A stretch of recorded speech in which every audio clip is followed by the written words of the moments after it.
जय कबीर साहब की। आप अब कथा सुने ध्यान से। कबीर साहब जी को 14वीं बार अग्नि परीक्षा देनी पड़ी। तो कैसे साहब जी ने अग्नि परीक्षा दी और कैसे वो बचे, तो आप भक्त सब ध्यान से सुने। हर मुख से साहब की प्रशंसा सुन सुन शेख तकी ईर्ष्या की आग में जल रहा था। एक दिन उसने साहब जी को जिंदा जलाने की कोशिश आई दिमाग में उसके का षड्यंत्र रचा। उसने यंत्र के अनुसार एक स्थान पर सूखी लकड़ियों को ढेर लगवा दिया। वहाँ काफ़ी लोग इकट्ठा होना शुरू हो गए। शेख तकी साहब को अपने साथ लेकर उस स्थान पर आया।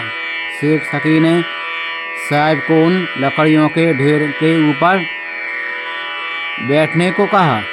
साहब जी को उन लकड़ियों के ढेर के ऊपर बैठने को कहा। साहब बड़ी ही निडरता से लकड़ियों के ढेर के ऊपर बैठ गए। जब शेख तकी ने अपने सिपाहियों को आज्ञा दी कि लकड़ियों के नीचे आग लगा दो। ढेर के हर तरफ आग लगा दी गई। आग ने सारी लकड़ियों को जलाकर राख कर दिया। पर साहब तो शांत होकर बैठे रहे।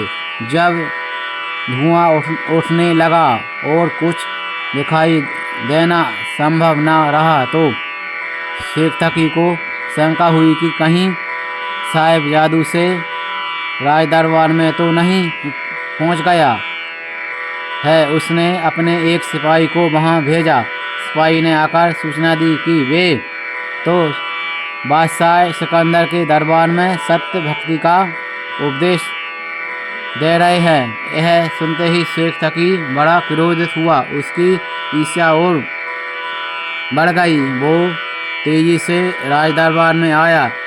साहब को देखकर बड़ा लज्जित हुआ और वहां से चला गया।